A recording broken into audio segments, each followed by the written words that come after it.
You are now listening to theGrio's Black Podcast Network, Black Culture Amplified. Hello, and welcome to another episode of theGrio Daily. Today we're going to be talking about racism.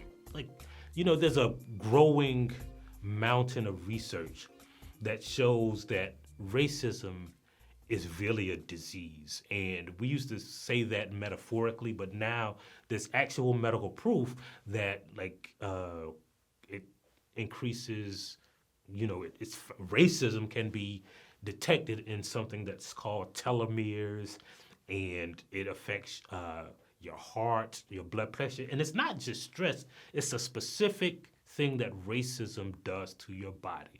And I'm not going to get into it because one of my precepts in life is that I don't really talk a lot about things that I don't know about. But we know that we can find all kinds of articles that show us that racism is a disease. The interesting thing is how we found out about this, because we've known this since the 1970s. And how we found out about it is through a man called Sherman James. Sherman James is an epidemiologist at Duke University.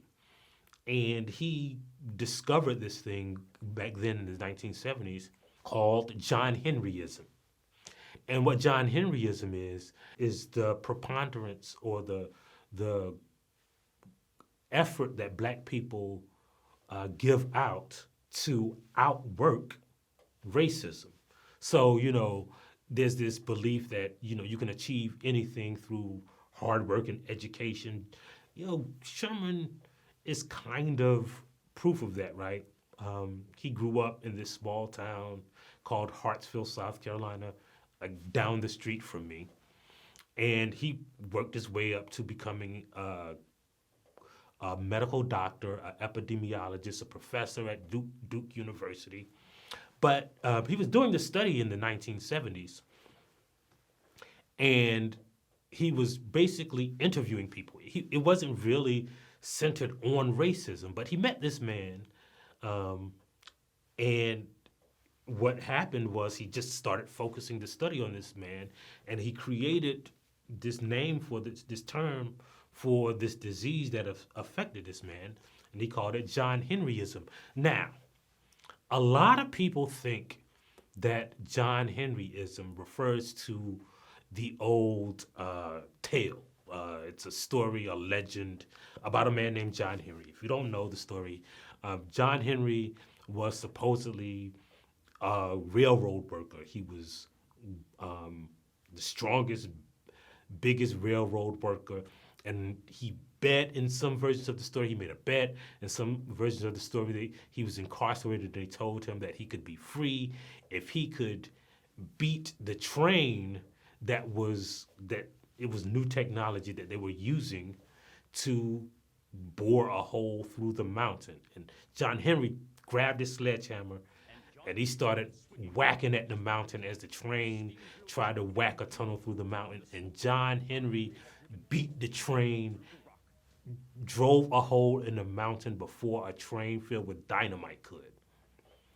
And that's why John Henry is a legend, because he died as soon as he reached the other side of that mountain, right? There's a song, maybe we can get the rights to the song, I don't know. John Henry's mammy had about a dozen babies. John Henry's pappy broke tail about a dozen times. But most people thought that Sherman James's research was named after the legend of John Henry, but no. Sherman James actually met a man named John Henry, who was a Black man, and he only had a second grade education. And John Henry worked so hard, and he saved his money, and he would buy land with his money as soon as he would save it. And by the age of 40, John Henry, the real John Henry, owned 75 acres in rural North Carolina. But Of course, that sounds like a success story, but by the time he was 50, John Henry died. When he met Sherman James, he had heart disease, like hypertension, arthritis, arterial sclerosis, I try to say that fast 3 times, an ulcer, a peptic ulcer. So like literally outworking racism had wrecked his body. And it wrecked his body so bad that when Sherman James met him, the way that Sherman James met him was not like he was riding around looking for people who looked like they worked hard. He found John Henry because John Henry, by the time he reached his 50s, had to have 40% of his stomach removed from that peptic ulcer. And what a peptic ulcer is that when your body produces stress, it produces an acid, peptic acid, that eats away at the lining of your stomach. It had eaten 40% of his stomach, which he had to have removed. So John Henry is a real person. And the reason we know about John Henryism is not because of a legend that some white country singers used to sing. It's because of a man from South Carolina who lived down the street from me named Sherman James. And that's why we're discovering now that racism takes not just a mental toll, not just a societal toll, not just an economic toll on the citizens of America, but we have to bear a physical burden. It's an actual weight that we have to carry. And that's why we have to dismantle it. And that's why we have to subscribe to this podcast. That's why you have to download that theGrio app. And that's why you have to tell a friend. And of course, we're going to leave like we do every episode with the saying from Black America. And today's saying comes from John Henry. And it's, a black person has to work twice as hard to get half as far as a white man, even if you're going through a mountain. We'll see you next time on theGrio Daily. If you liked what you heard, please give us a 5-star review, download the theGrio app, subscribe to the show, and share it with everyone you know.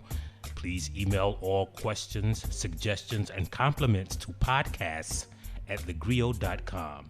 You are now listening to theGrio's Black Podcast Network, Black Culture Amplified.